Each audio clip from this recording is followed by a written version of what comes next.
السلام علیکم ناظرین، فیصل وائس یوٹیوب چینل پر خوش آمدید۔ ناظرین، ایک مرتبہ ہمارے پیارے نبی صلی اللہ علیہ وآلہ وسلم صحابہ اکرام رضی اللہ عنہ کو سنت سکھا رہے تھے کہ پانی ہمیشہ دیکھ کر پینا چاہیے اور 3 سانسوں میں پینا چاہیے۔ اتفاق سے ایک یہودی بھی چھپ کر رسول اللہ صلی اللہ علیہ وآلہ وسلم کی یہ بات سن رہا تھا۔ ہمارے پیارے نبی صلی اللہ علیہ وآلہ وسلم پر ہماری جانیں، ہمارا مال، سب کچھ قربان۔ آپ صلی اللہ علیہ وآلہ وسلم کے کلام میں تاثیر ہی ایسی تھی کہ مسلمان ہو یا غیر مسلم، آپ صلی اللہ علیہ وآلہ وسلم کی تعلیمات سے متاثر ضرور ہوتے۔ رات کو سوتے سوتے اس یہودی کو، جو ہمارے پیارے نبی صلی اللہ علیہ وآلہ وسلم کی باتیں سن رہا تھا، پیاس لگی۔ بہت زور کی پیاس محسوس ہوئی۔ جب اس یہودی کو پیاس لگی تو وہ اپنی بیوی سے بولا کہ مجھے اچھی طرح دیکھ کر پانی پلاؤ۔ بیوی بولی، آپ کیسی باتیں کرتے ہیں؟ چراغ بجھا چکی ہوں، رات کا وقت ہے، کیا دیکھ کے پانی پلاؤں؟ ایسے ہی پی لیجئے، پانی تو صاف ستھرا ہوتا ہے ہمارے گھر کا۔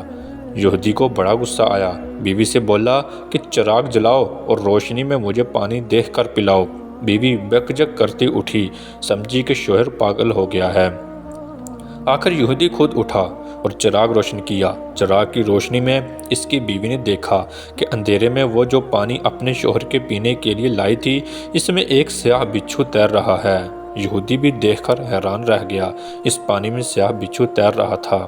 بیوی کو اس نے تمام ماجرا کہا، سنایا کہ کس طرح اس نے چھپ کر رسول اللہ صلی اللہ علیہ وآلہ وسلم کی باتیں سنی تھی کہ پانی ہمیشہ دیکھ کر پینا چاہیے۔ صبح کو وہ یہودی ہمارے پیارے نبی صلی اللہ علیہ وآلہ وسلم کی خدمت میں حاضر ہوا اور رات کا وقت آپ صلی اللہ علیہ وآلہ وسلم کو سنا دیا۔ آپ صلی اللہ علیہ وآلہ وسلم نے تبسم فرمایا۔ یہودی بولا، اے اللہ کے رسول، جس مذہب کی احتیاط انسان کی جان بچا لے تو وہ مذہب خود پورے انسان کو دوزخ کی آگ سے کیوں کرنا بچائے گا؟ اتنا کہا اور وہ یہودی کلمہ پڑھ کر مسلمان ہو گیا۔ ناظرین، ہماری آج کی ویڈیو آپ کو کیسی لگی؟ لائک اور کمنٹ کر کے ضرور بتائیے گا۔ ملتے ہیں اپنی اگلی نئی ویڈیو میں، تب تک اپنا بہت سارا خیال رکھیے گا۔ اللہ حافظ۔